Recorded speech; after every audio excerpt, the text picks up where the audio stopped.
Merci aux organisateurs, à Pascal FM, à Rencontre et Dialogue, aux techniciens. Merci à Soufiane pour cette mise en relation. Merci à la presse qui a relayé l'événement. Merci aux amis des ETAC qui tiennent leur stand. Donc Antonio, après avoir animé, nous fait l'honneur de sa présence et nous invitons toutes les personnes à défendre les librairies indépendantes. Donc aujourd'hui, les lisières représentent les librairies indépendantes. Merci à la FPS, à Migraction et à la coopérative Chibali. Donc j'ai la lourde responsabilité en quelques phrases de présenter M. Badiou. Mais je pense qu'on ne présente pas M. Alain Badiou, on essaye de le présenter. Donc j'ai vérifié quelques éléments protocolaires pour ne pas l'offenser dans ce que j'allais dire, pour ne pas copier un texte sur Internet. Alain Badiou, c'est une fierté française. C'est le philosophe le plus lu, traduit et commenté au monde. C'est une fierté française. Oui, on peut applaudir.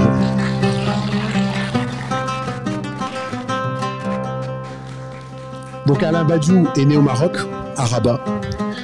Son papa était résistant et membre de la SFIO et c'était un brillant universitaire. Sa maman était aussi agrégée, a fait Normal Sup, était une brillante universitaire.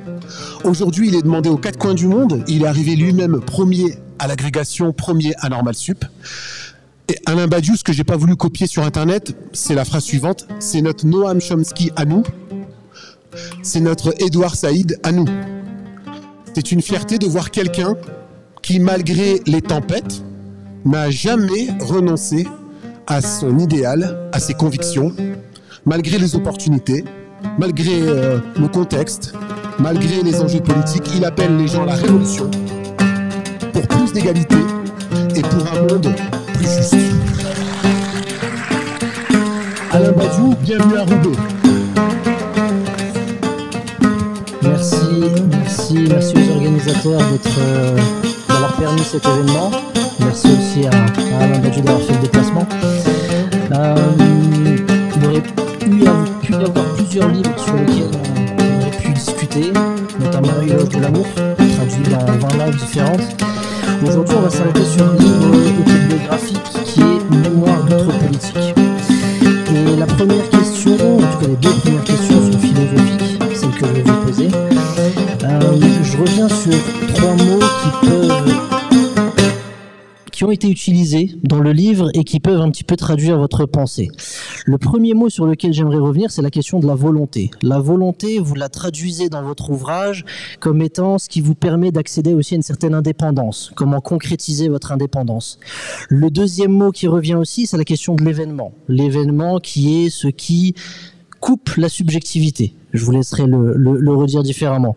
Et le troisième mot, c'est la question de la crise. Et ce que j'avais à vous demander philosophiquement, c'est si on devait faire un parallèle avec Spinoza, qui a une vision ultra-déterministe des choses, c'est-à-dire une vision qui voit plutôt des causes à effet et donc quelque chose qui rejetterait le libre arbitre. Et c'est pour ça que chez les spinozistes, il n'y a pas d'événement, il n'y a pas de crise, il n'y a qu'une succession de causes à effet. Et en même temps, dans votre ouvrage, vous revenez sur le fait que vos parents étant agrégés, c'est pas très étonnant que vous ayez fini premier de Normal supérieur. Ça vous a beaucoup aidé. Donc j'aimerais savoir qu'est-ce que vous pensez de la pensée déterministe et de quelle manière est-ce que vous vous en démarquez ? Bien évidemment, je pense que... Alors je pense, vous avez entendu que je pensais quand même ? Bon. Alors sur la question du déterminisme, voilà ce que je pense. Bien évidemment, la pensée scientifique a pu déterminer très largement des domaines entiers où la causalité était rigoureuse. Donc, l'idée du déterminisme n'est pas une idée aberrante et qu'on puisse rejeter comme cela. Ce que je pense, moi, c'est que pour qu'il y ait connaissance d'une détermination, c'est-à-dire connaissance de causes systémiques, il faut d'abord désigner l'espace dont on parle. C'est-à-dire il n'y a pas de détermination en soi et générale. Ce n'est pas un concept, si je puis dire, religieux, la détermination. C'est un concept toujours localisable. S'agissant des situations politiques, il y a des moments, il y a des secteurs où l'on peut parler de détermination et où on peut parler en effet d'un système qui fonctionne selon un déterminisme spécifique. Mais ce qui est toujours important, c'est de repérer et de nommer et d'étudier le système général avec ses concepts et ses modes de travail dans lequel il est légitime de parler de détermination. Autrement dit, ma thèse, c'est tout déterminisme est localisé. L'idée d'un déterminisme en soi, comme quelque chose qui serait en quelque sorte une loi de Dieu ou une loi de l'univers, doit être évacuée quand on constate que l'étude de quelque chose de spécifique peut être déterministe, à la condition que ce quelque chose ait été lui-même défini et partagé. Et alors, je crois que quand on se tourne vers la politique, par exemple, on doit faire ce travail. En réalité, si on remonte à l'analyse marxiste, ce qu'on voit, c'est qu'il existe des lois générales des sociétés dominées par le capitalisme. Sur ce point, je serais volontiers déterministe. Le fait que le capitalisme soit le mode principal de gestion de l'économie d'un certain nombre de pays entraîne en effet des effets que l'on peut prévoir ou que l'on peut analyser.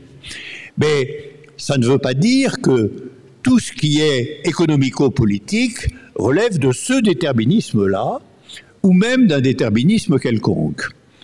Donc si on est armé d'une conception déterministe localisée et en même temps de concepts qui conduisent à la prévision ou à l'action déterminée par l'idée de défaire ce lieu, défaire ce système, on a une conception dialectique du déterminisme. Et je pense que l'erreur de Spinoza, c'est d'avoir donné du déterminisme une idée conséquente et brillante. Je remarque au passage qu'il la finissait tout de même par la comparer à un dieu. Et si on ne la compare pas à un dieu, il nous suffira d'admettre le déterminisme sous condition de ce dont on parle pour parler de déterminisme. Je vous remercie.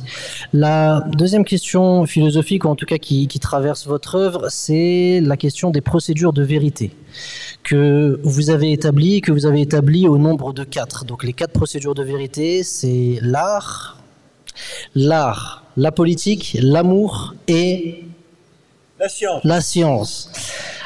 S'agissant de ces 4 procédures de vérité, j'aurais peut-être une question sur le mot vérité. Pourquoi avoir choisi le mot vérité alors qu'en soi, on aurait peut-être pu imaginer les 4 procédures d'existence en soi. Peut-être aussi détailler ces procédures de vérité. Alors, je parle de procédure de vérité parce que je pense que c'est au regard de ces 4 phénomènes qu'il est possible de parler de valeurs universelles. Et c'est finalement, je pense que ce que j'appelle les procédures de vérité sont l'ensemble des lieux d'action, de création, d'existence qui véhiculent premièrement des inventions, des créations, des nouveautés, et deuxièmement, l'histoire de ces créations et de ces nouveautés. Et par conséquent, on est un peu dans une conséquence de votre première question.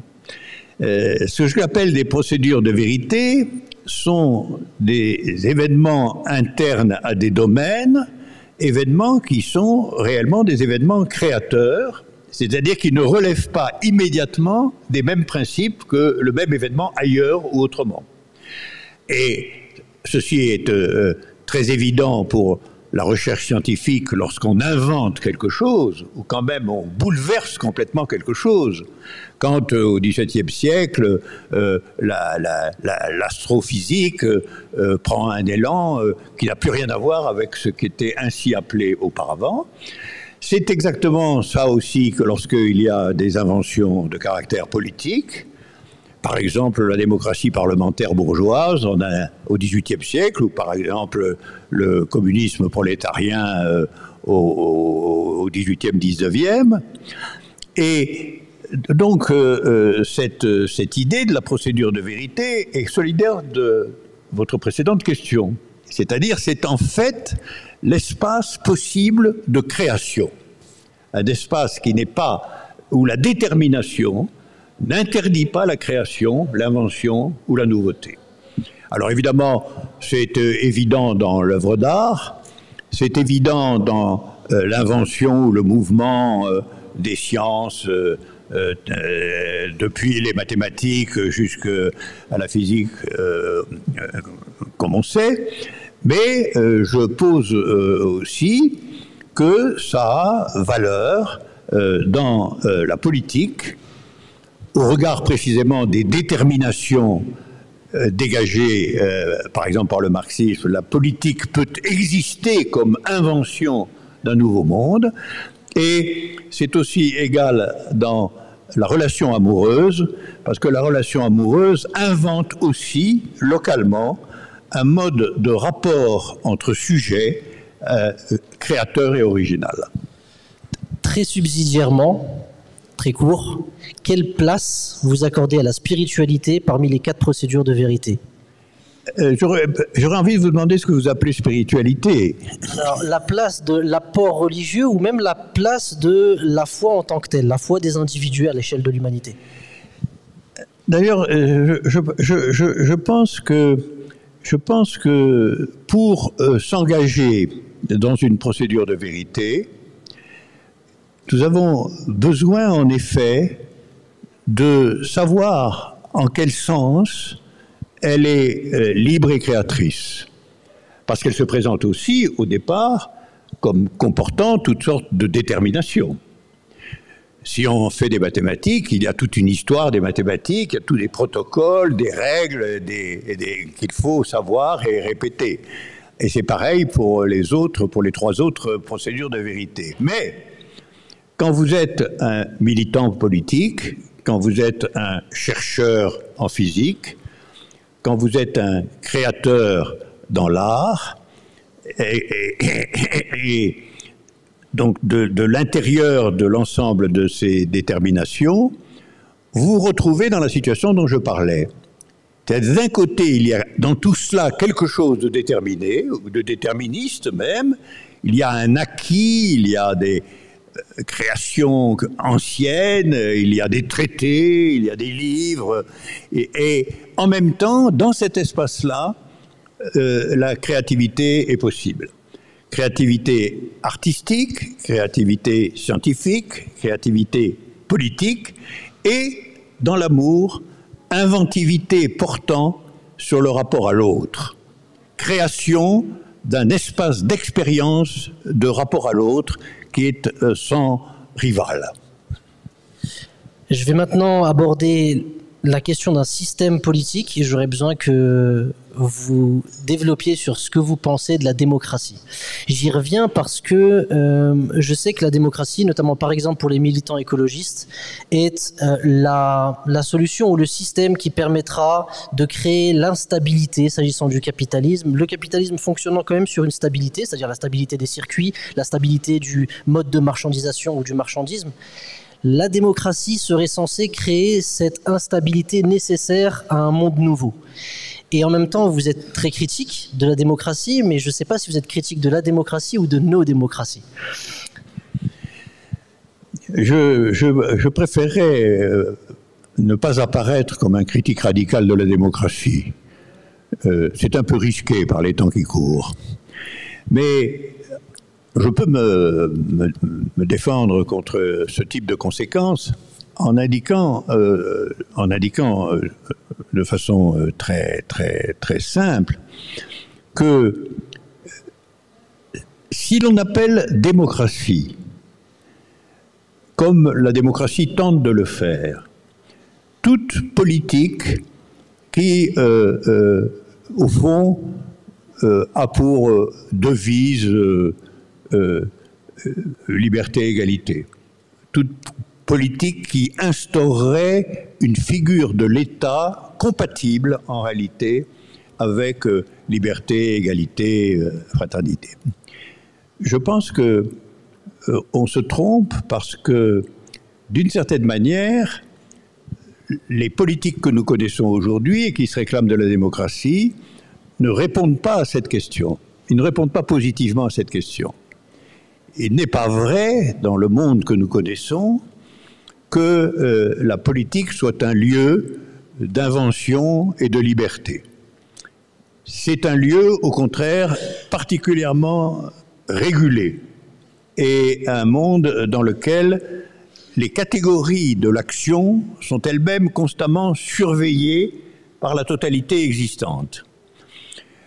Comme on sait, de surcroît, la démocratie se finit par s'incarner dans un corps de politiciens professionnels. Alors, on appelle démocratie aujourd'hui le parlementarisme pour lui donner son nom. Or, le parlementarisme, c'est une figure de la politique qui a été inventée par les Anglais au XVIIIe siècle, absolument de concert avec l'installation du capitalisme comme norme économique dominante dans les mondes concernés, dans les mondes européens à cette époque.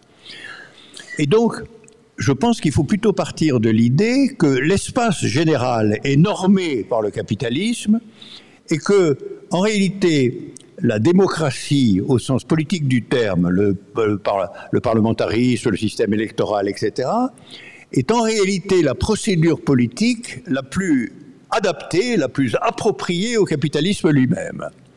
Elle est libérale, entre guillemets, au sens où le capitalisme l'est.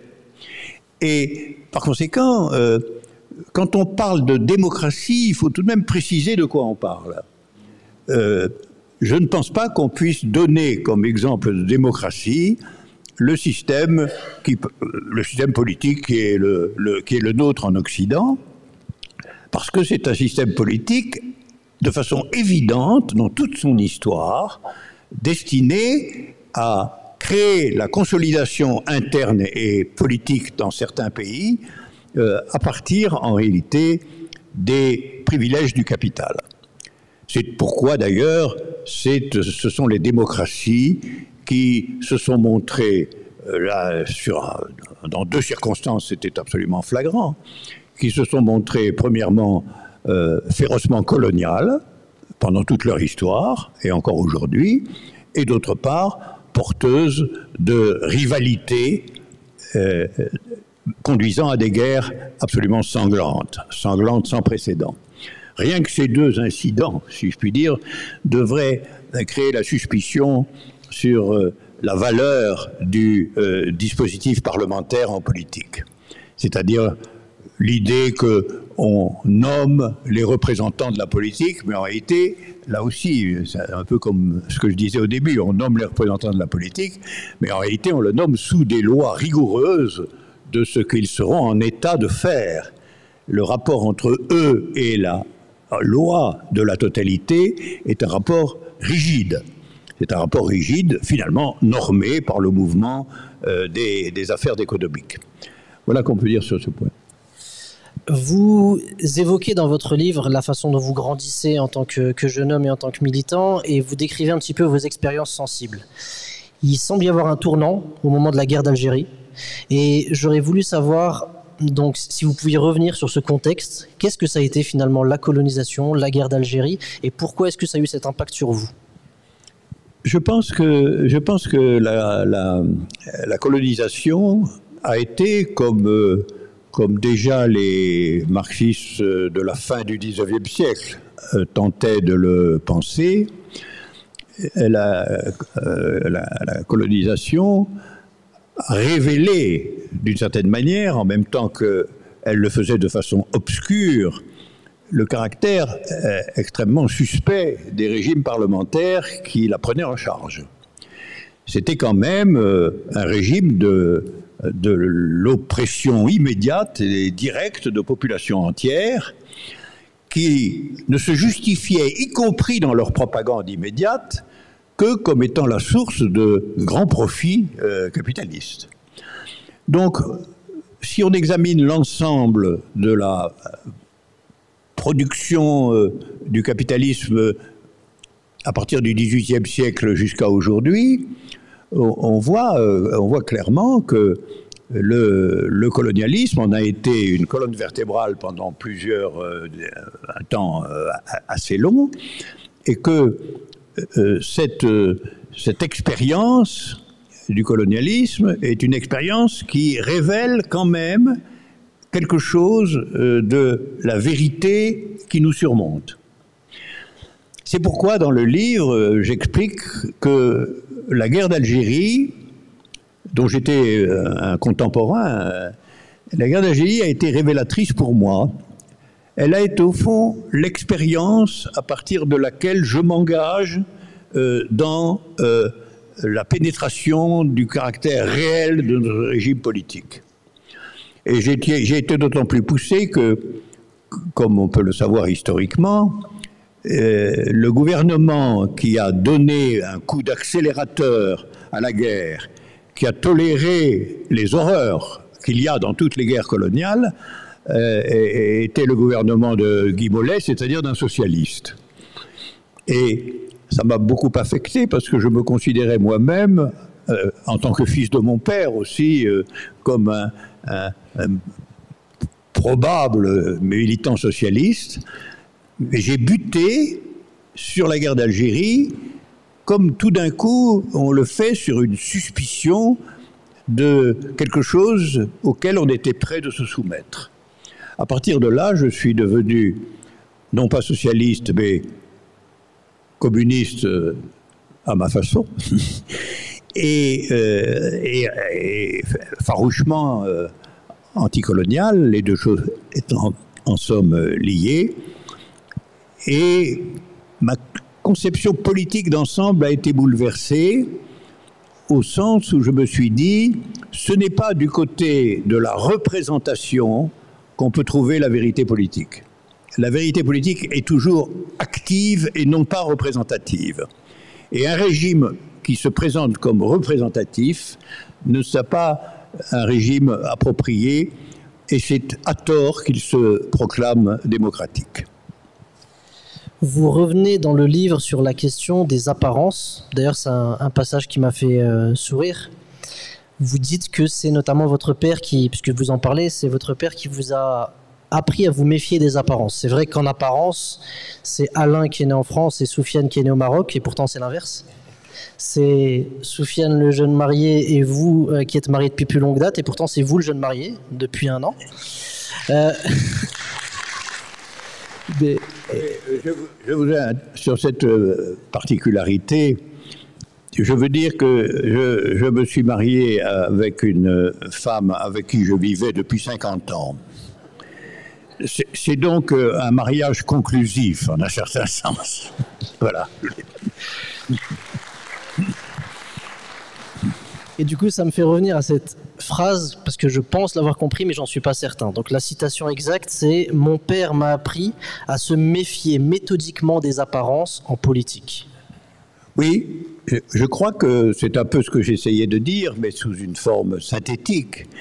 Je pense que, comme tout phénomène concret, la politique a un réel et elle a des apparences.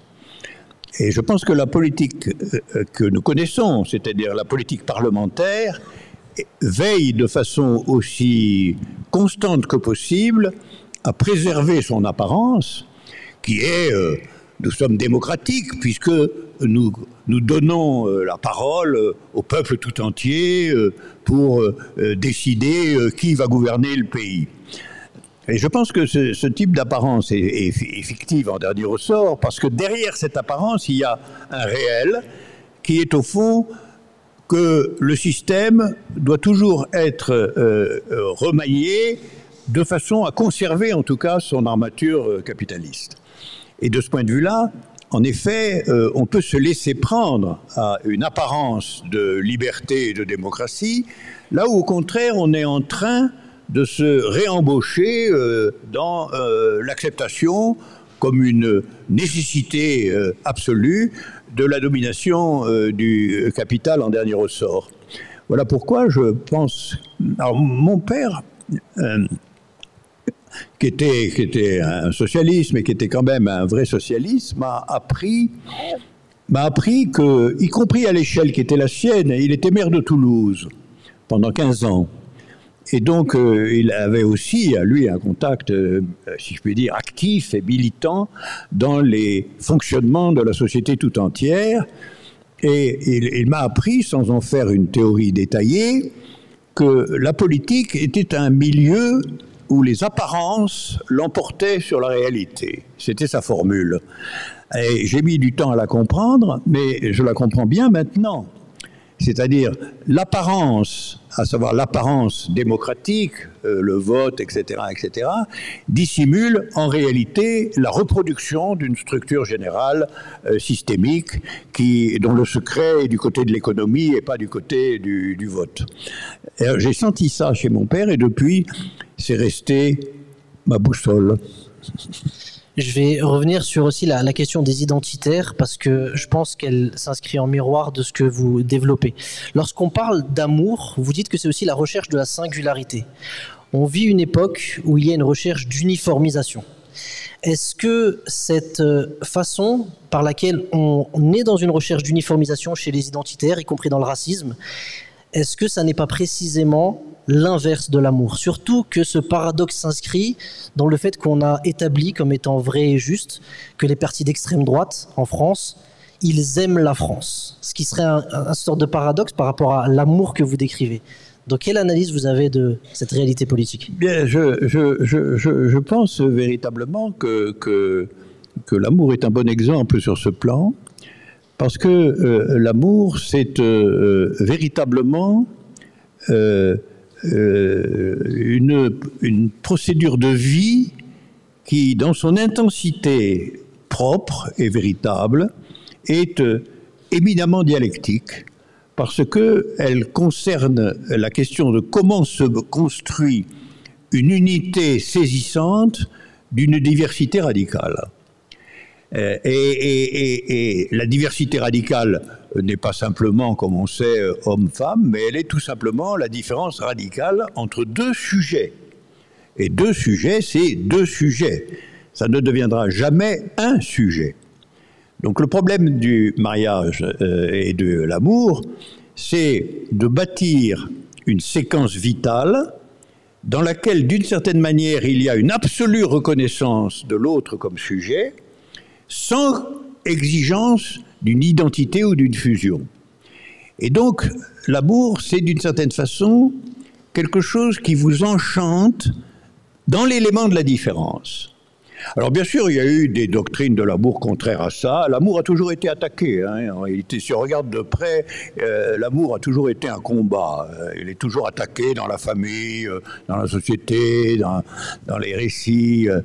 Il peut aussi être attaqué, comme à l'époque moderne, par le fait qu'il donne des exemples où justement la différence en question n'est pas respectée parce que la différence entre les sexes ne l'est pas, etc., etc. Bon, mais tout ça est normal au regard de l'essence difficile de l'amour, qui est précisément la conquête d'une connaissance absolue de l'autre comme autre. C'est-à-dire pas une reconnaissance de l'autre comme le même que vous, mais une reconnaissance de l'autre comme autre. Et c'est pour ça d'ailleurs que l'amour est à la clé d'un nombre d'œuvres d'art immenses. L'amour est, comme vous le savez, au théâtre, dans le roman, dans la chanson, dans n'importe quoi, l'amour est une rengaine de l'art. Et il est une rengaine de l'art parce que il a, à certains égards, des problèmes comparables, parce que l'art aussi, d'une certaine façon, est une création dans un langage constitué, mais où l'on doit affirmer la subjectivité novatrice. Et l'œuvre d'art qui est acceptée comme œuvre d'art, c'est celle qui introduit dans l'essence de l'art lui-même la singularité de la création. Alors l'amour fait la même chose, mais au niveau de la reconnaissance absolue et créée de la différence de l'autre en tant qu'en même temps, on reconnaît son humanité radicale et complète. Justement, je vais revenir sur une de vos citations parce que je ne sais pas si là pour le coup on parle d'amour ou seulement de fraternité, ou alors est-ce que la fraternité est inclue dans l'amour. C'est votre phrase donc: je travaillais dans les foyers dans lesquels il y avait des travailleurs ouvriers maliens, marocains, algériens qui étaient tous musulmans. Ce sont des gens remarquables et l'islam fait partie du fait qu'ils sont remarquables, je suis bien obligé de le constater. Alors, de quoi cet éloge est-il le nom, et est-ce que, quand on parle d'amour, est-ce qu'on parle de ça précisément? Bien, on parle de ça parce que c'est une condition, en réalité, politique, du travail politique fait avec les immigrés. Je me suis consacré à ça de longue date et je continue. Il est bien clair que la meilleure preuve, c'est que il y a des courants étatiques qui considèrent que rien n'est plus important que de discriminer les étrangers des Français. Et au fond, le vote de loi scélérate concernant ce point est ininterrompu. Nous en avons bénéficié encore, si je peux dire, tout récemment. Or, il y a là quelque chose qui, à mon avis, est inacceptable philosophiquement et éthiquement, parce que précisément l'arrivée des étrangers, dont on sait bien qu'en réalité ils viennent se proposer leur force de travail au capital dans des conditions telles que la plus-value sera plus grande, hein, moi je les appelle des prolétaires nomades. Parce que peu m'importe d'où ils viennent, je ne veux pas en faire des races particulières. Donc ce sont pour moi des gens, des prolétaires nomades. Et le prolétaire nomade, si on ne le reconnaît pas comme tel, si on ne reconnaît pas son appartenance, en fin de compte, à l'humanité, sous des prétextes absolument néfastes, enfin, le français de souche contre l'étranger, c'est quand même c'est un énoncé sordide. C'est un énoncé sordide. C'est un énoncé qui appartient normalement à l'extrême droite. Hein, voilà. Et alors, reconnaître ça, c'est-à-dire reconnaître dans la figure de l'étranger avec qui on milite sur tel ou tel point l'égalité de son humanité, avec en même temps la reconnaissance de la différence, qui est comme un acquis, la différence montrant la diversité effective de l'humanité à l'intérieur de la possibilité de son unité, tout ça rapproche d'une certaine façon la politique de l'art. La politique, je dirais, c'est un art de l'autre. En général, c'est toujours fondamentalement l'art de l'autre. L'art de l'autre dans à la fois l'acceptation de l'autre comme le même que moi et la dénonciation de tous ceux qui n'acceptent pas cela. C'est-à-dire qui maintiennent en réalité, pour des raisons économiques ou pour des raisons raciales, ou pour qui veulent absolument maintenir la différence. Je vous remercie. Il y a aussi une formule qui revient dans votre pensée. J'ai l'impression que c'est un peu la concrétisation justement ne pas se fier aux apparences. C'est la formule des comptés pour rien. Les comptés pour rien, c'est justement ceux qu'on ne veut pas voir. Et là où on évite les apparences, c'est justement de reconnaître leur existence. Là où c'est très important dans votre pensée, c'est que vous rappelez avant tout que les comptés pour rien, on peut les estimer à 2 à 3 milliards. Donc on parle quand même de près de la moitié de l'humanité. Qui sont les comptés pour rien et de quelle façon est-ce qu'ils sont comptés pour rien ? Alors, pour avoir les comptés pour rien, je pense qu'on peut dire que ce sont ceux qui ne sont comptés en dehors de la plus-value qu'ils autorisent pour rien d'autre. C'est-à-dire, comme vous savez, un ouvrier est quelqu'un qui permet que la marchandise produite soit très supérieure par son prix au prix du travail qu'il a fabriqué.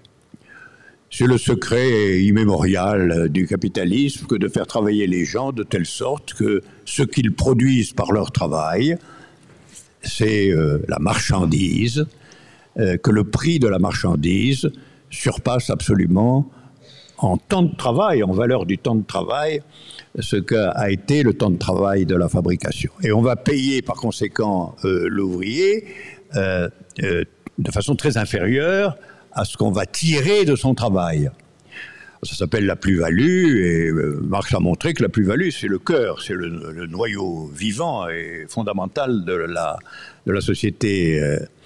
Alors, à partir de là, je pense que, évidemment, la reconnaissance de la complète humanité des étrangers, la comparaison en camaraderie vive des ouvriers de ce type-là, et des autres aussi, hein, fait partie en réalité de la question tout à fait initiale. C'est là qu'est en jeu vraiment le rapport entre négation et affirmation au sein de la pratique politique. Et je considère que c'est quasiment un test d'évaluation sur une politique que la façon dont elle entérine, non seulement elle entérine la plus-value, mais elle en aggrave le système en essayant de jeter sur tous les étrangers un voile de suspicion. Alors les malheureux, non seulement ils travaillent beaucoup plus qu'ils ne le devraient pour ce qu'ils gagnent, mais en plus, on fait voter des lois scélérates sur leur expulsion, leur contrôle, ce à quoi ils doivent se soumettre, comme si être ouvrier ici était une faveur qu'on leur fait. Alors que c'est tout simplement une demande d'exploitation capitaliste ordinaire.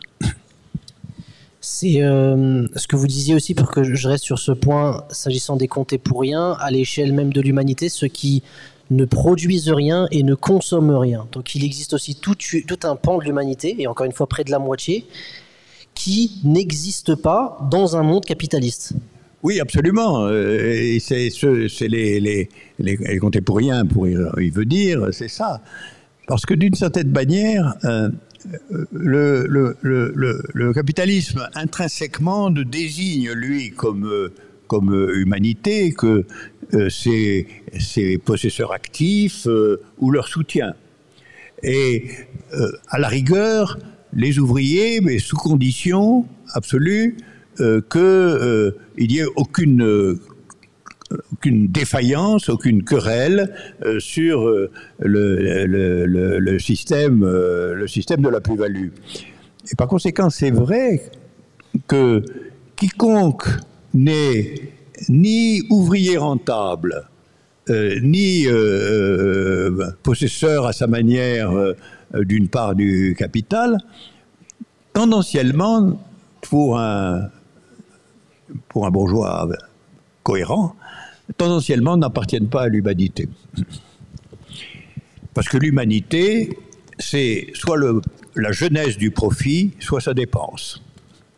Alors ceux qui ne sont ni l'un ni l'autre, le capitalisme ne leur reconnaîtra pas l'existence humaine. Vous revenez vous avez fait je pense à 2 ouvrages, mais en réalité vous en avez fait plus sur ce point. De quoi Sarkozy est-il le nom et de quoi Trump est-il le nom? Donc en miroir, je vais aussi citer à cette manière les titres des points que je voudrais aborder. Il me reste 2 points. 62 personnes possèdent autant que la moitié de l'humanité. 62 personnes possèdent autant que 3 milliards 700 millions d'individus. De quoi cette réalité est-elle le nom? Cette réalité a pour nom le capitalisme. C'est son nom le plus simple, le plus approprié, et on sait de quoi il s'agit. Voilà. Et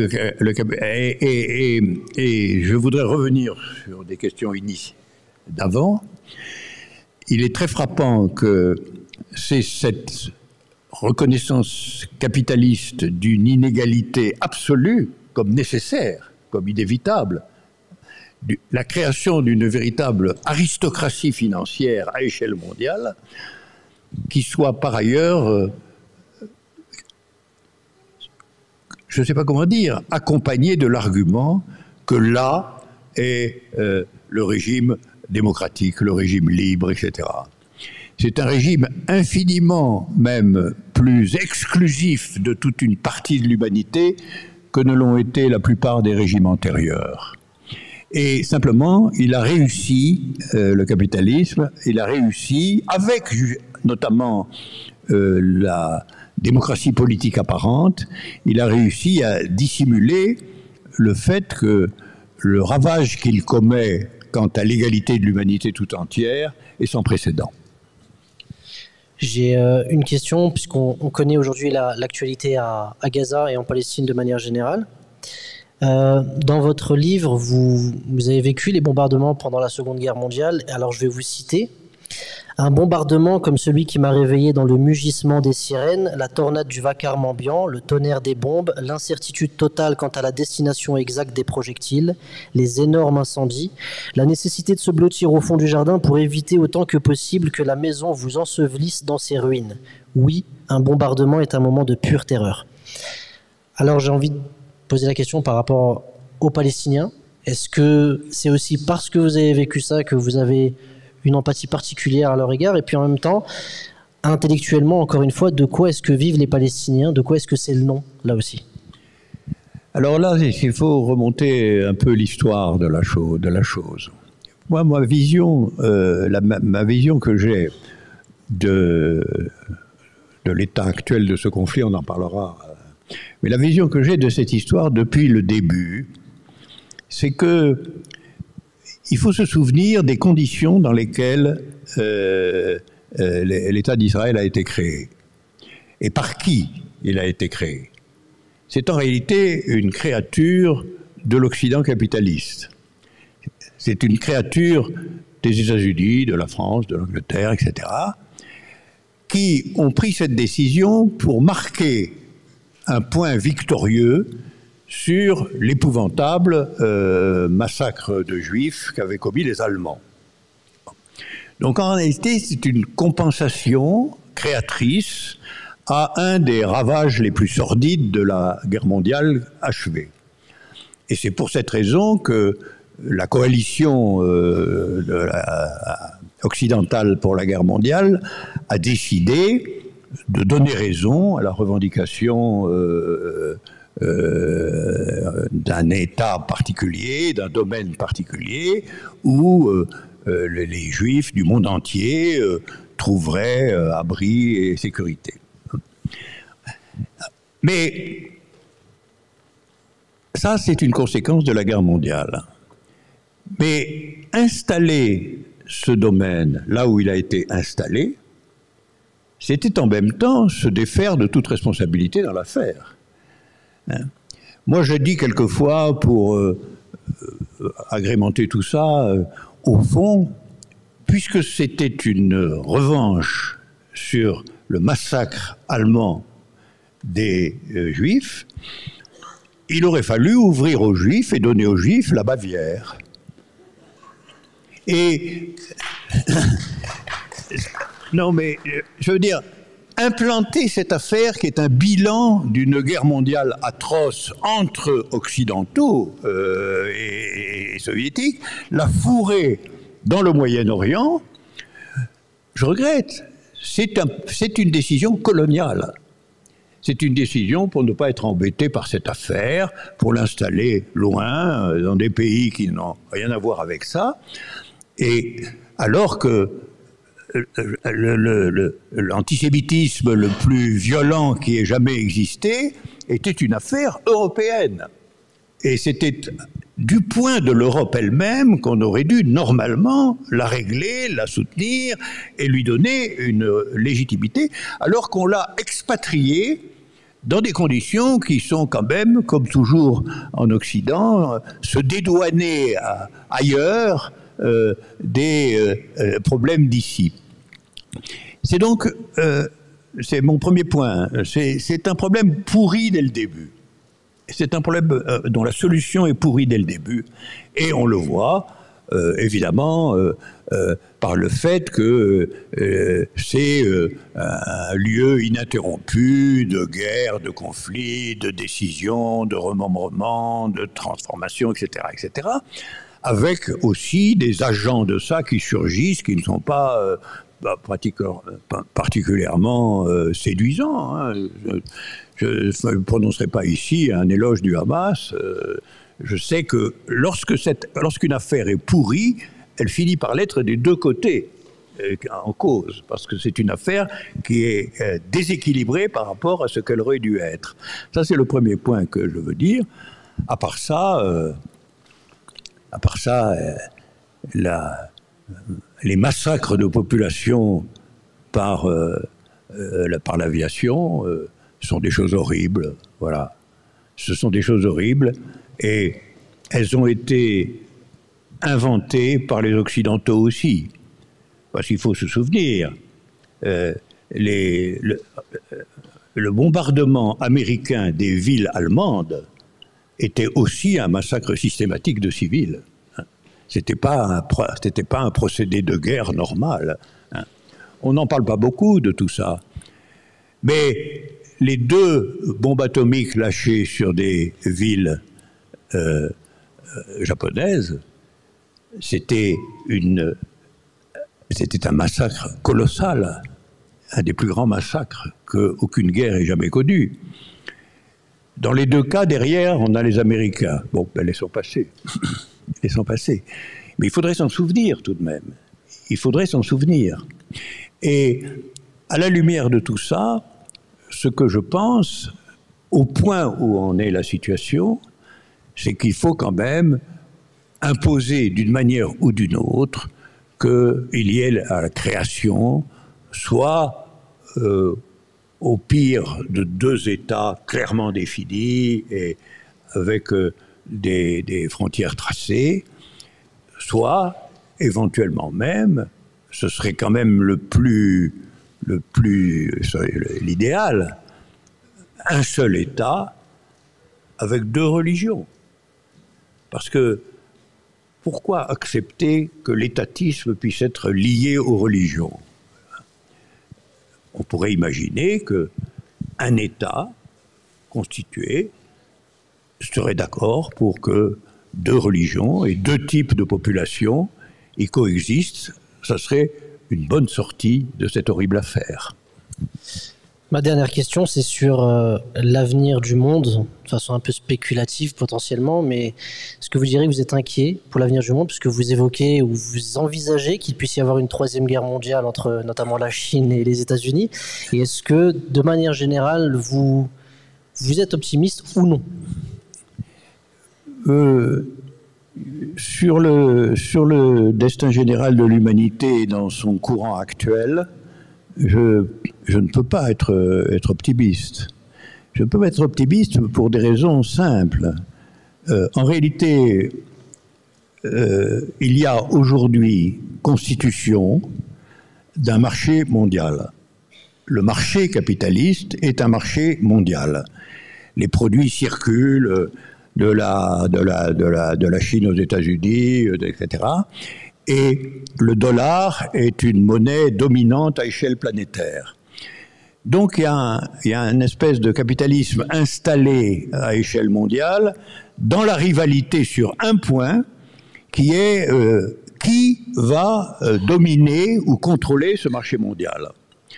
C'est évidemment ce qui donne, d'une part, les vieux affrontements entre les États-Unis et la Russie, mais d'autre part, à l'horizon, l'antagonisme en voie de constitution entre les États-Unis et la Chine, qui est beaucoup plus problématique.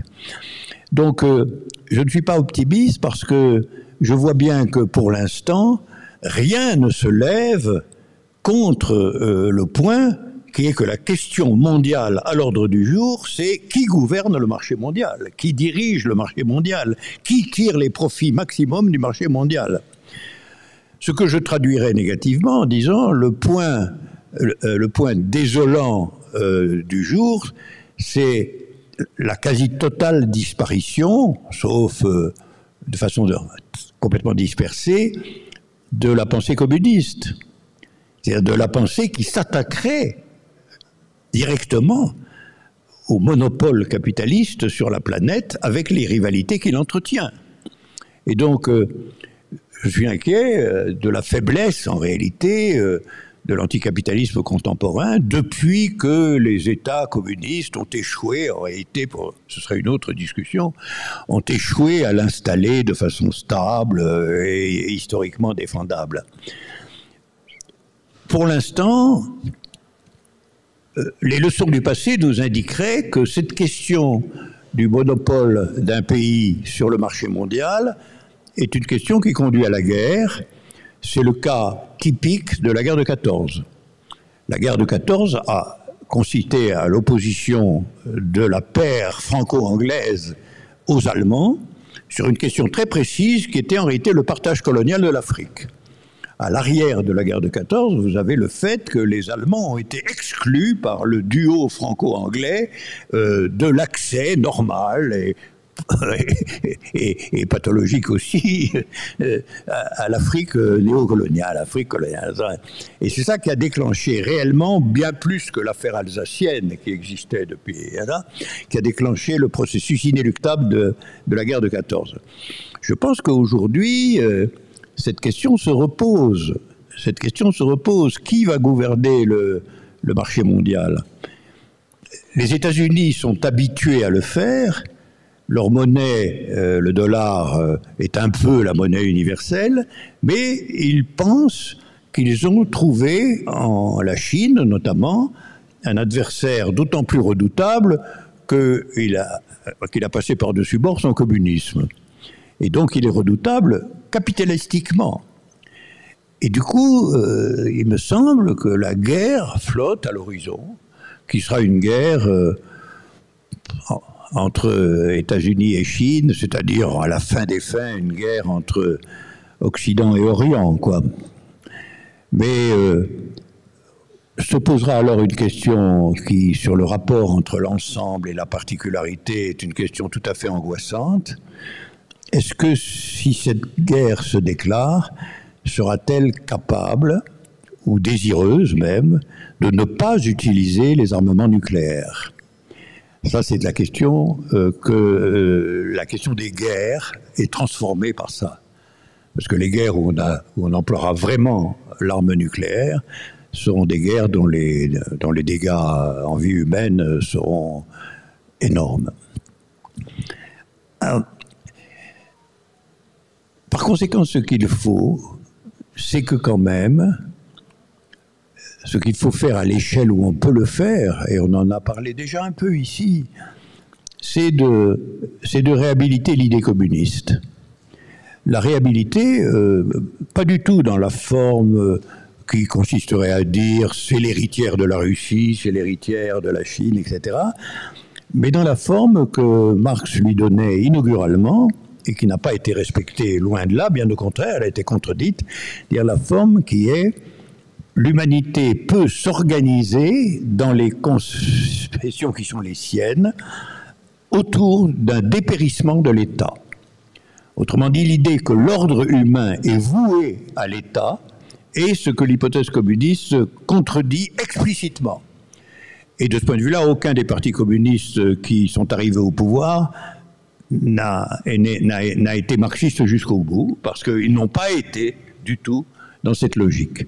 Au fond, l'humanité doit se débarrasser comme d'une scorie criminelle de l'État. Je vous remercie. Merci beaucoup, Alain Badiou. Si jamais donc le livre Mémoire d'outre-politique est à vendre là-bas pour faire du profit. Je vous remercie en tout cas pour votre présence et c'est bon pour moi. Je vous remercie aussi.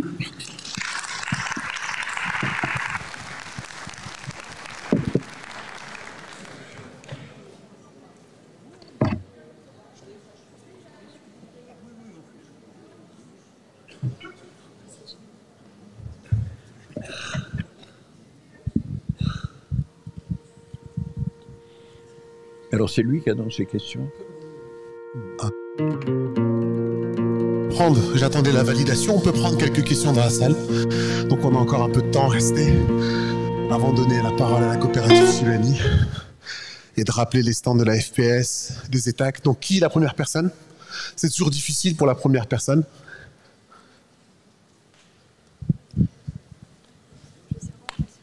Tu réfléchis encore. Ah, bien vu. Je ne sais pas si je vais bien entendre, c'est ça le problème. Oui, parce que j'ai quand même des oreilles un peu vieilles. Bonjour, je suis chinois, je m'appelle Chen Xu et je suis en L1 en philosophie. Depuis quelques années, je suis en France, je milite ici. Et du coup, la première question, c'est que je suis ravi de vous voir à côté de nous en tant que philosophe, mais à côté de nous en tant que militant aussi. Du coup, je voulais savoir comment vous voyez la philosophie peut aider le militantisme et aussi c'est quoi notre tâche en tant que disciple de philosophie dans le militantisme aussi. Merci.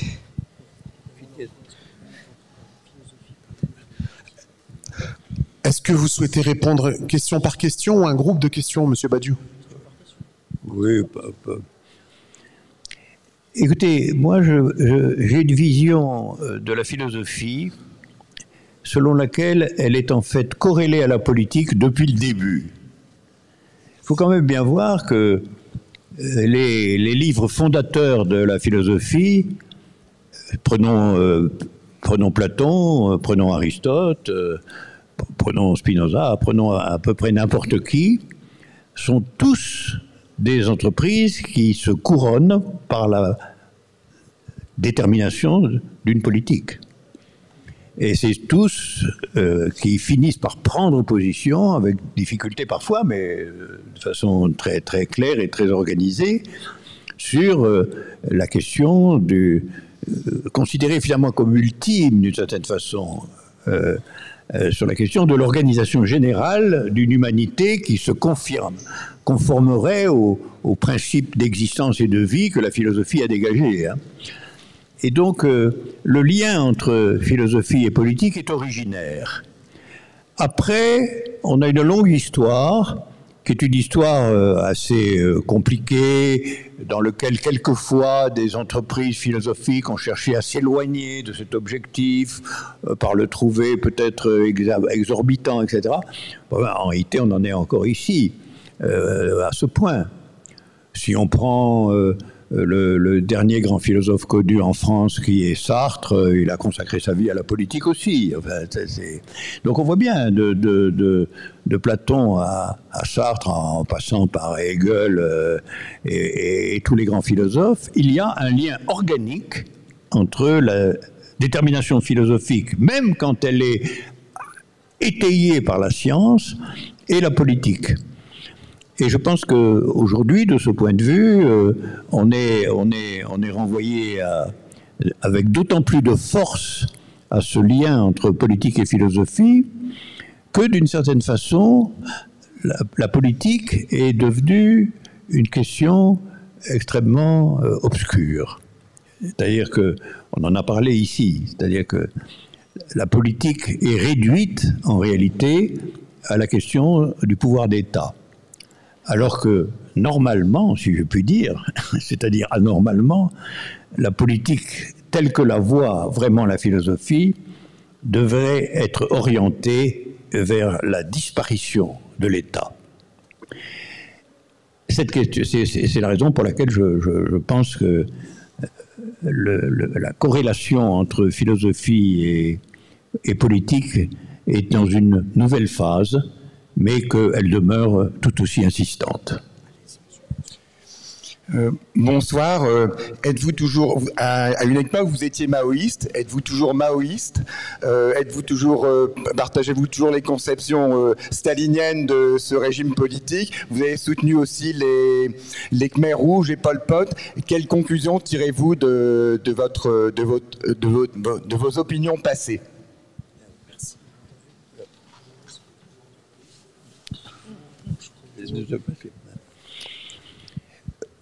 Oui, il faut simplement commencer par s'entendre sur ce que a voulu dire à l'époque en question, c'est-à-dire à l'époque des années 60-70, le maoïsme.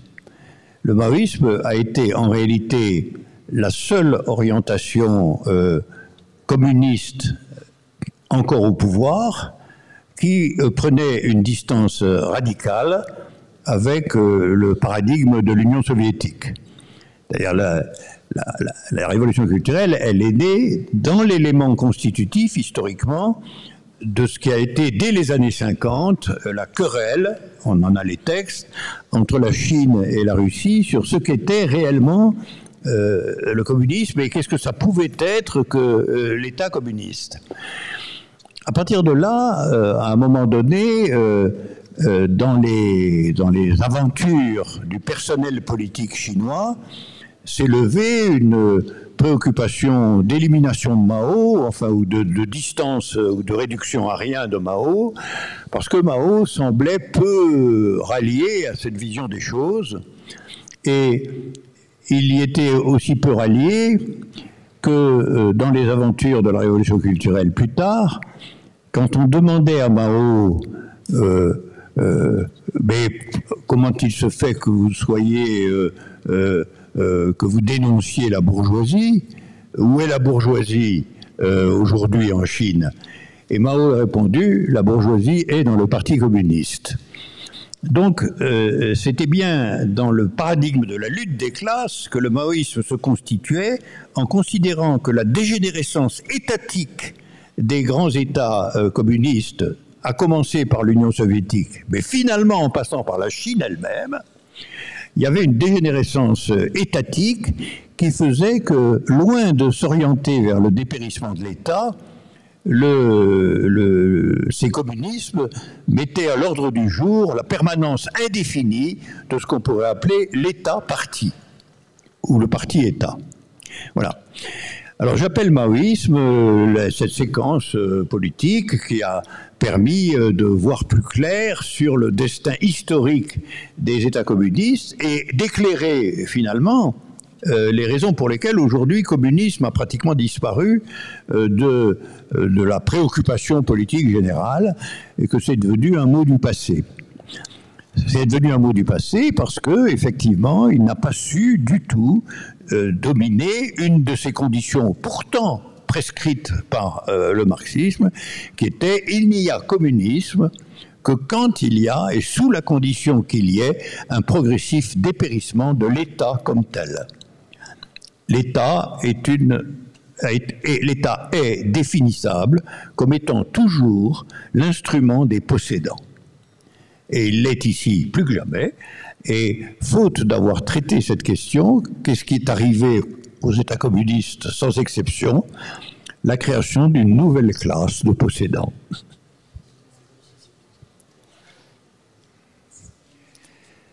Oui, ça, c'est la question des Khmers rouges. Je dirais que, effectivement, je dirais ceci. Les Khmers rouges ont été une organisation originairement anticoloniale. Pas oublier que les Khmers rouges n'étaient pas une révolte interne, c'était une révolte qui voulait arracher le Cambodge au colonialisme français. Il est vrai que dans l'organisation de cette levée, il a employé des méthodes, d'ailleurs héritées du passé, il a employé des méthodes particulièrement violentes et sanglantes. Et donc, je me suis trouvé pris, effectivement, entre deux aspects. Je suis du côté des révoltes populaires anticoloniales, et j'y suis d'autant plus que c'est cela qui, moi, a mené à la politique en France. C'est-à-dire, c'est vraiment la lutte contre la guerre d'Algérie, c'est-à-dire contre la guerre coloniale, qui a forgé petit à petit ma détermination politique. J'ai donc été plutôt du côté des Khmers rouges, d'autant plus que j'étais par contre soupçonneux sur la nature authentiquement communiste des Indochinois autres que cela. Avec le recul, je me dis que l'ensemble de cette entreprise a échoué, premièrement, donc elle n'avait même pas la valeur de son succès possible, et que ce que nous savons de ce qu'elle a été la discrédite en effet. Donc je m'autocritique, voilà. Bonsoir Monsieur Badiou. Je me souviens d'un sujet de philo lorsque j'étais en terminale il y a quelques années qui disait la chose suivante. Le pouvoir de l'État est-il facteur d'oppression ou de liberté? Alors si je vous ai bien suivi, vous avez répondu en grande partie, mais éventuellement si vous avez prolongé notamment ce facteur de liberté, le cas échéant. Donc le pouvoir de l'État est-il facteur de liberté ou facteur d'oppression?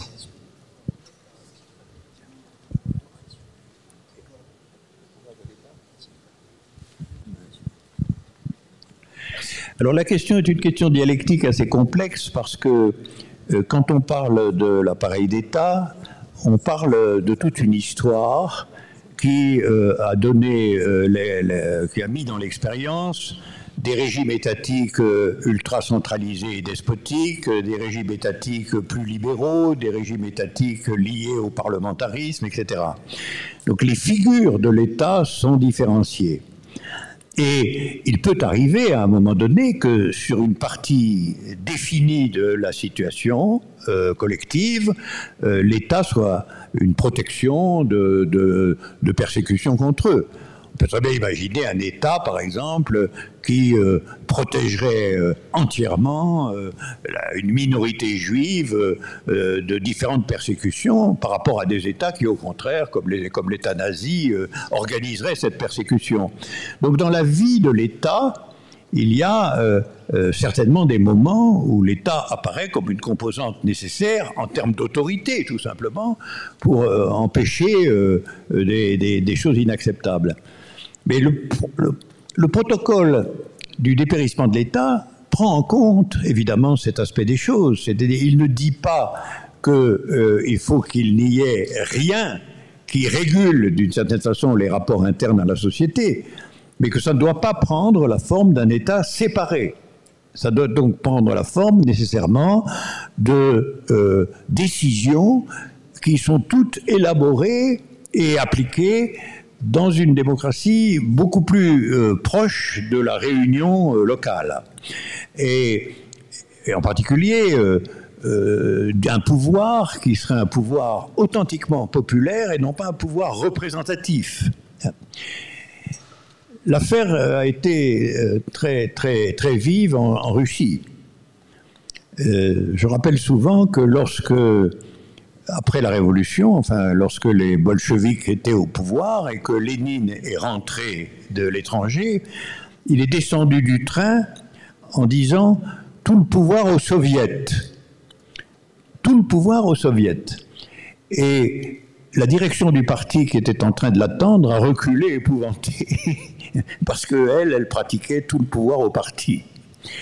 Donc, ça reste une question, en effet, entièrement ouverte et compliquée, mais on ne peut pas concevoir un communisme, si on garde le mot, on ne peut pas concevoir un pouvoir communiste qui ne serait pas, d'une manière ou d'une autre, un pouvoir du peuple entier. Et en Chine, c'était d'ailleurs de cela qu'on parlait contre le Parti communiste qui, comme le disait Mao, est devenu une nouvelle bourgeoisie.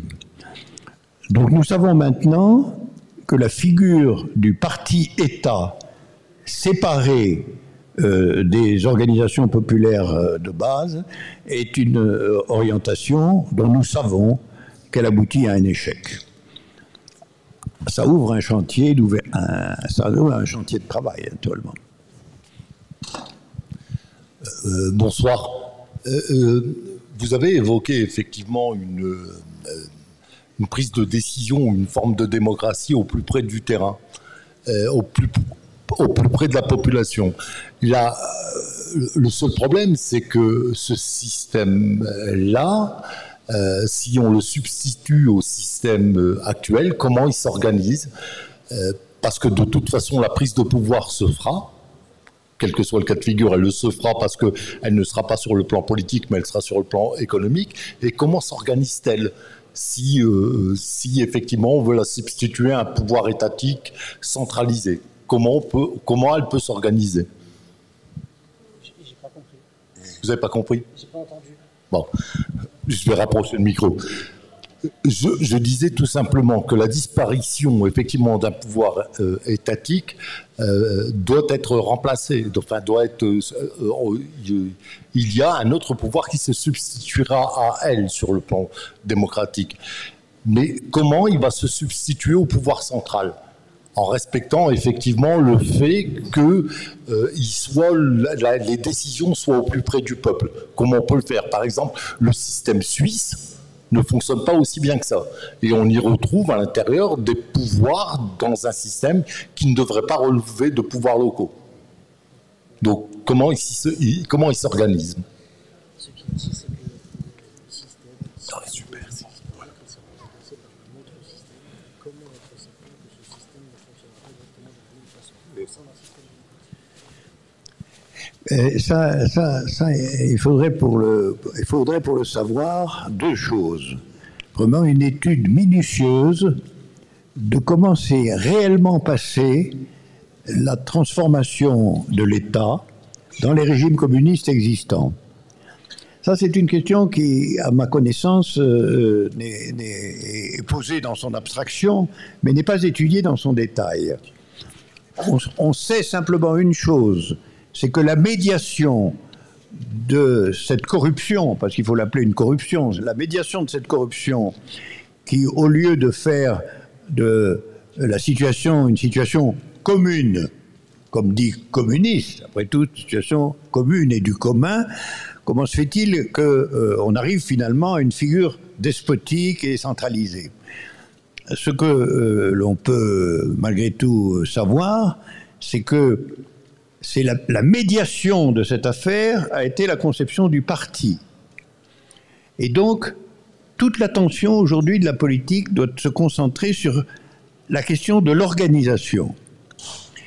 Et elle doit examiner de près la domination quasi totale de la notion de parti sur le champ politique, y compris le champ politique révolutionnaire.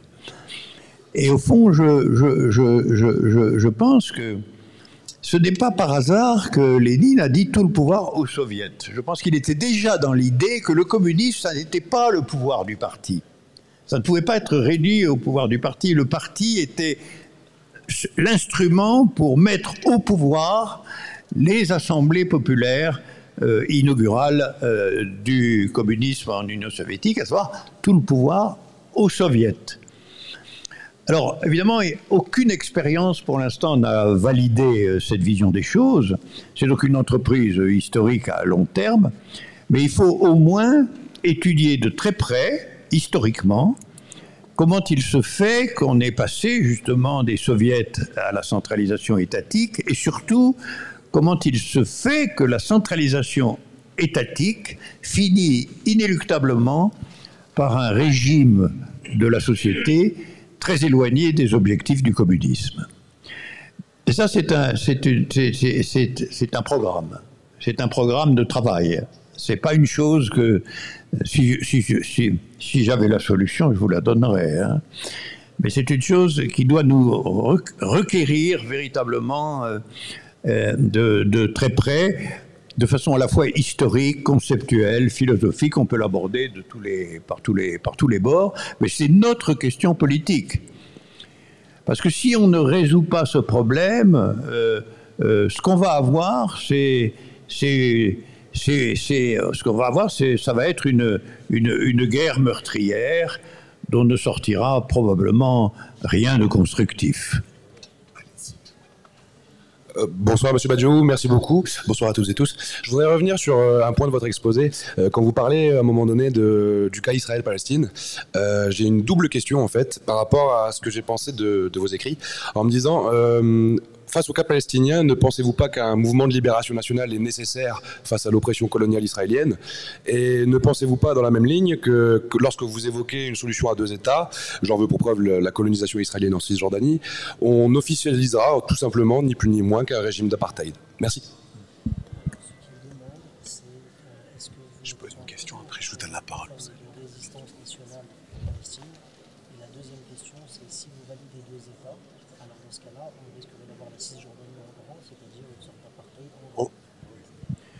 Oui, vos questions sont de véritables questions. Ce sont de véritables questions. Je pense que la critique fondamentale de la nature exacte du régime israélien aujourd'hui est une nécessité, bien sûr. C'est-à-dire qu'en réalité, il a rétabli en son propre sein à peu près les difficultés que rencontraient les États coloniaux. C'est un État colonial, au fond. C'est un État colonial.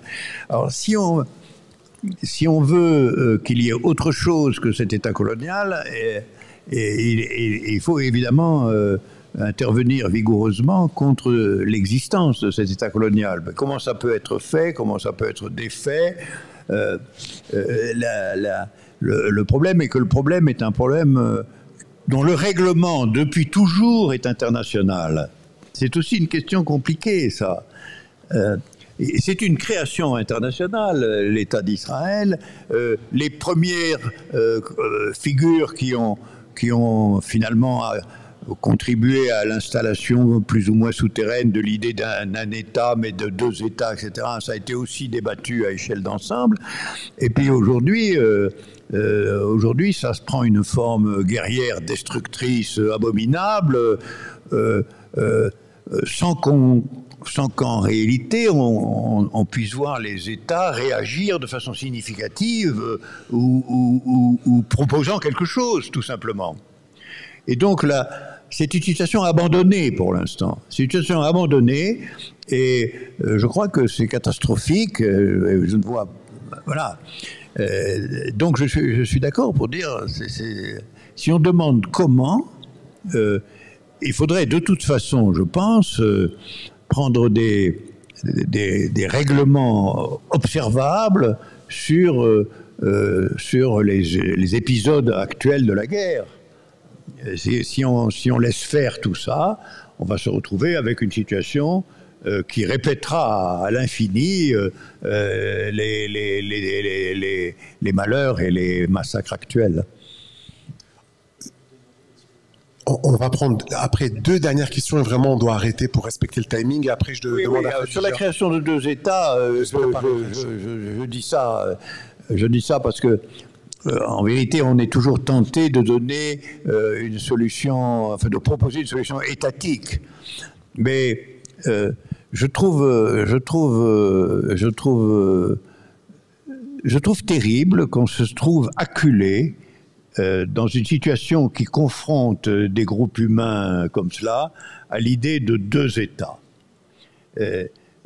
En plus, ce sont 2 États qui sortiront de la guerre, qui seront instinctivement surarmés l'un comme l'autre dans l'idée d'un affrontement à venir, etc. Ça peut peut-être être un moindre mal, mais c'est pas une solution satisfaisante. Pourquoi je me disais, moi, à tout prendre, la solution satisfaisante, je vais la décrire, je dirais, ce serait un État dans lequel il y aurait des juifs et des musulmans qui coexisteraient sans problème et qui travailleraient en commun au dépérissement de l'État. Alors, on va vous demander d'être très court parce que c'est vraiment les 2 dernières questions. Et il y a une dame qui m'a demandé de vous demander le pouvoir et la place de la poésie dans votre vie et dans la vie qu'elle devrait, et la place qu'elle devrait avoir dans notre vie, en fait. La puissance de la poésie. On sait que c'est un sujet qui est important dans les 4 sujets. Et donc, j'adosse cette question, si c'est dit en bon français, à ce que va dire monsieur. Et puis après, là-bas, soyez court, comme ça on respecte le timing. Bonsoir, monsieur Badiou. Ravi de vous entendre, hein, ça fait plaisir. J'ai une question sur le capitalisme. Bon, le capitalisme moderne, on sait qu'il est né récemment, il y a quelques siècles, avec l'esclavage et le commerce triangulaire. Et on avait pensé à un moment qu'il pourrait s'essouffler, s'effondrer, mais on a remarqué qu'en fait, il se réinvente sans arrêt. Aujourd'hui, le capitalisme s'est même accaparé le monde du loisir. Donc on est toujours... en fait, il est toujours derrière nous, il se réinvente. Alors, pensez-vous qu'un jour, vraiment, il y aura le grand collapse, l'effondrement, qui va vraiment disparaître? Alors, c'est vraiment la question. Avez-vous une piste sur son effondrement, sa mort, sa disparition? Voilà, sa dilution, je ne sais pas, mais... Voilà. C'était une question en forme de prière révolutionnaire, sans corrompre les propos de monsieur. Laïque, la prière. Tout de suite. Oui, tout à fait. Merci.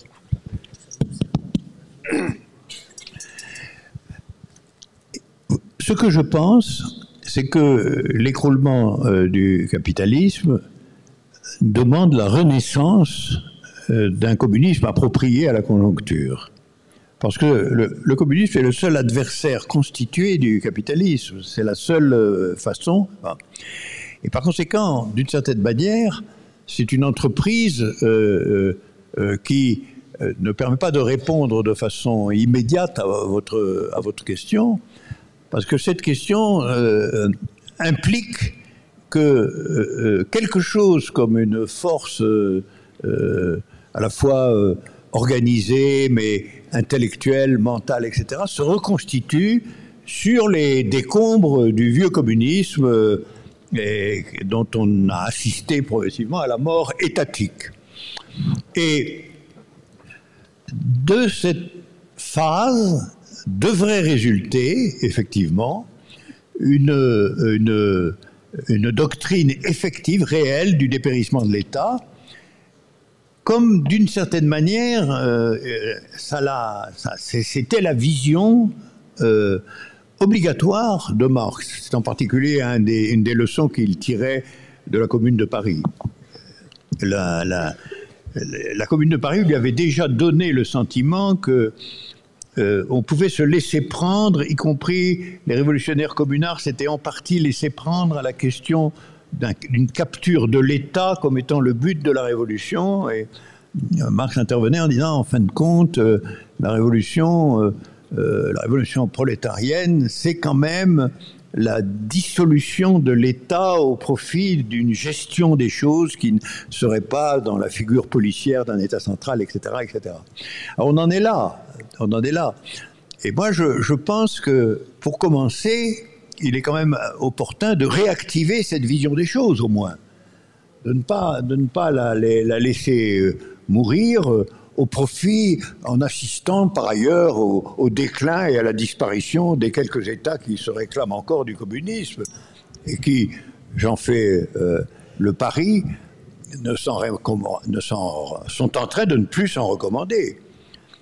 En Russie, c'est fini depuis un bon moment, et en Chine, du moment que le grand chef a dit que le parti, c'était l'endroit d'une nouvelle bourgeoisie, l'avenir n'est pas non plus promis à quoi que ce soit de confusion entre l'État et le communisme. Donc on est sur un seuil. C'est un seuil idéologique, théorique, d'enquête, d'histoire. Et je pense que ça sera ce que moi j'appelle la troisième étape du communisme. La première a été celle de sa création. l'époque Marx-Engels, les premiers développements sur le communisme. La deuxième étape a été celle de sa première tentative de réalisation, à savoir l'Union soviétique et la Chine et les pays communistes du XXe siècle. Cette seconde étape est en train de faire la preuve de son caractère terminal, et par conséquent, il faut que surgisse, que se constitue une troisième étape qui sera capable, c'est le point clé, c'est le test clé, qui sera capable de procéder dans la mise en place d'une régulation des sociétés, de procéder réellement à un processus de dépérissement de l'État séparé. Dépérissement de l'État séparé, qui est une question qui hante le communisme depuis Hegel. C'est-à-dire c'est une très ancienne question, mais je pense que ce qu'on peut dire, c'est que maintenant, le traitement de cette question est mûr, parce que tout ce qui a été essayé d'être fait sans en tenir le compte a échoué. Bonsoir, monsieur le professeur. Ma question est la suivante. Comment vous voyez deux poids, deux mesures en ce qui concerne, un, Poutine, qui a envahi une partie de l'Ukraine, Netanyahou, toute la Palestine. D'un côté, on a tout fait pour vraiment barrer la route à toutes les spéculations de Poutine. On a coupé carrément toutes les relations. On est allé même à vouloir dire aux sportifs qu'ils ne participent pas, alors qu'ailleurs, c'est le silence complet de ce que vous aviez dit, 6 Occidentaux qui ont crié ce bébé. Et ce bébé qui est devenu un cancer pour la Palestine. Et personne, c'est le silence assourdissant. Merci. Monsieur a dit, comment est-ce que vous évaluez ce deux poids, deux mesures entre comment est-ce qu'on traite Poutine par rapport à l'invasion de l'Ukraine, par rapport au silence relatif à Netanyahou, etc. Ça, je partage votre question. D'une certaine manière, j'ai moi-même été très hostile et comment dirais-je, prenant position de façon dissymétrique sur la question ukrainienne. Et l'état des choses de l'opinion, des gouvernements, etc., sur les méfaits d'Israël, je suis aussi choqué que vous de voir à quel point il y a deux poids, deux mesures. Hein, voilà.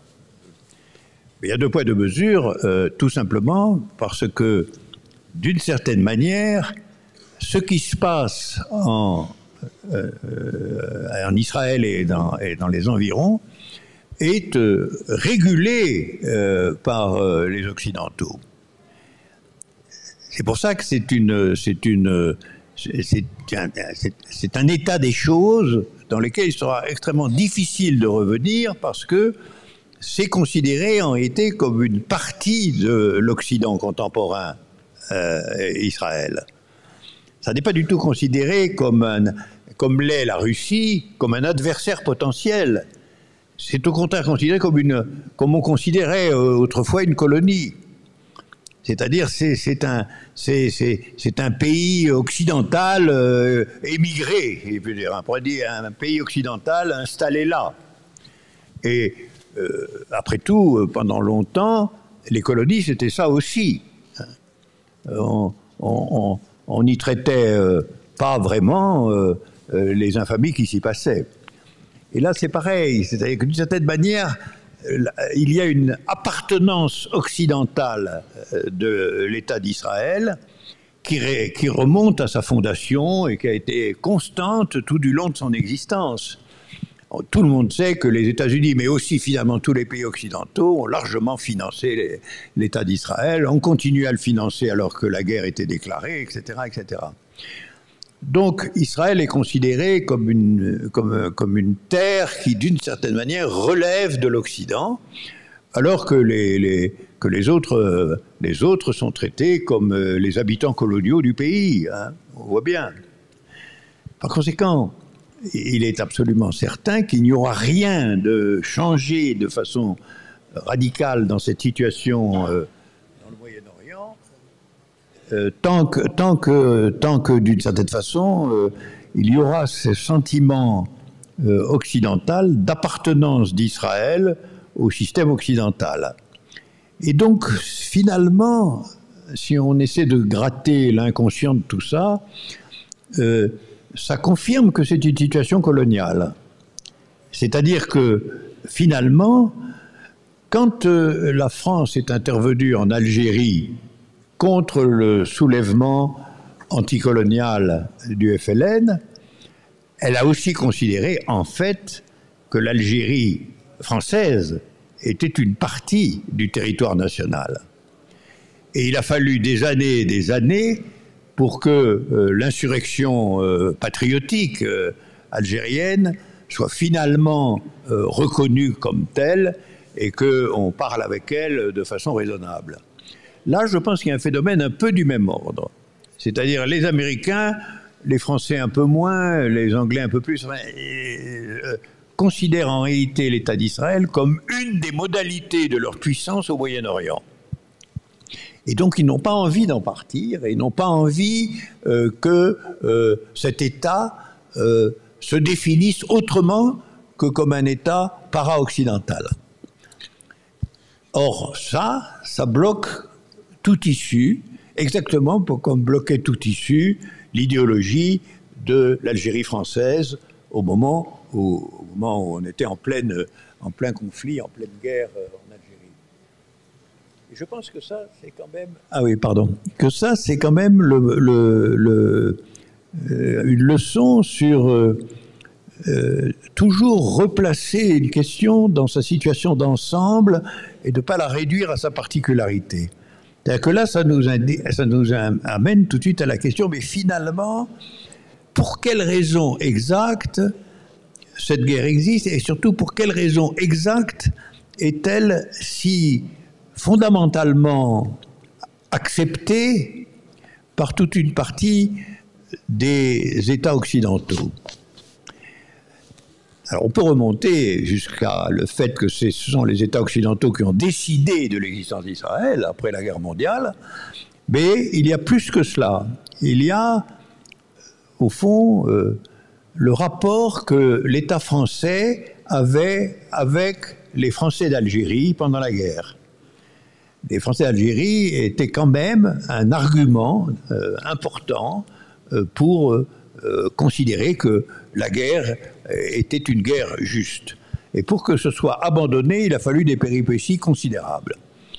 Je pense qu'on est dans la même situation du point de vue de l'État d'Israël, où normalement la situation devrait être une proposition insistante, générale et constante de cohabitation de deux humanités d'origine différente, alors que on s'obstine, de toute évidence, largement, l'Occident s'obstine à maintenir en réalité la singularité supérieure de l'État d'Israël.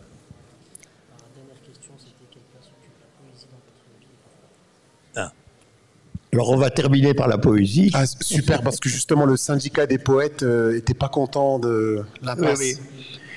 Donc la poésie est pour moi d'une extrême importance depuis toujours. Et j'ai écrit là-dessus parce que elle est dans l'ordre de l'écriture, ce qui procède à une libération de la langue. C'est-à-dire que la poésie dans l'espace général des arts, c'est le mode de traitement, le principal mode de traitement artistique de la langue et d'une langue particulière, traitement artistique qui, en vérité, fait que le poème est toujours une invention langagière, qui fait surgir dans la langue des ressources inattendues. C'est une création langagière, la poésie. C'est pas simplement le langage n'est pas simplement un instrument d'expression de quelque chose, comme d'une certaine manière c'est le cas dans le roman, mais c'est la possibilité que le matériau langagier lui-même soit constitué comme traversé et constitué comme une création.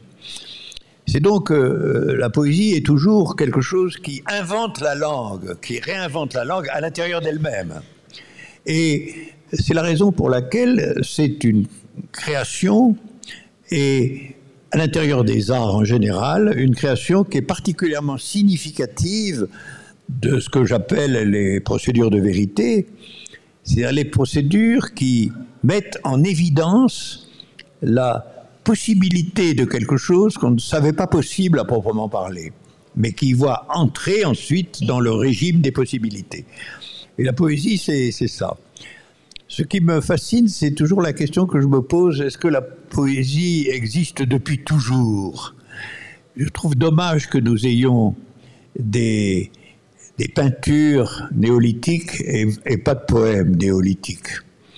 Parce que nous en saurions plus peut-être sur l'histoire du poème si nous avions de quoi saisir son existence. Alors pour autant que depuis qu'il y a l'écriture, c'est-à-dire depuis pas très longtemps après tout, depuis qu'il y a l'écriture, nous avons le poème. Le poème a accompagné l'écriture dès l'origine. Et c'est aussi pour ça que c'est très important. C'est-à-dire que le poème est ce qui transforme la langue comme telle en procédure et en procédure de vérité. C'est donc l'art de la langue au sens le plus radical du terme, puisque c'est comme une réinvention de la langue à l'intérieur d'elle-même, par des moyens d'ailleurs très compliqués, de sonorité, de signification, d'étendue, de rythme, etc., etc.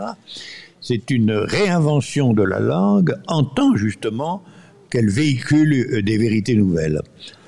Et alors, ça ne peut que fasciner le philosophe, ça. Alors évidemment, chez Platon, nous observons une fascination négative. Il a dit du mal de la poésie parce qu'il y a vu un rival. Il aurait dû dire « mon rival préféré est la poésie ». Il a préféré dire « pas de poésie, hein, pas trop ». Mais moi, je suis par contre très attentif et très intéressé par la poésie en tant que figure radicale de création. Ça n'est pas simplement un usage de la langue, j'insiste sur ce point. C'est une recréation immanente de la langue par elle-même. C'est bien qu'on entend quelque chose qu'on n'entendait pas, quoi. Et la poésie, de ce point de vue-là, est un paradigme de l'art comme procédure de vérité. Et la vérité que la poésie fait surgir dans la langue, c'est la vérité dont la langue est capable. Au-delà de son exactitude, au-delà de son usage. C'est une vérité profonde et entièrement neuve. Merci beaucoup, Monsieur Badiou. Merci. On pourra... Monsieur Badiou, alors Sofiane, tu vas lui redire peut-être. Il a énormément de titres. On va lui en rajouter un ce soir. Monsieur Badiou, on vous respecte pour tout ce que vous avez dit, écrit, enseigné. Mais on vous rajoute un titre. Vous ne le saviez pas, mais on vous respecte aussi parce que vous êtes un Shibani. Donc je donne la parole à la coopérative Shibani. Alors, il vous respecte aussi parce que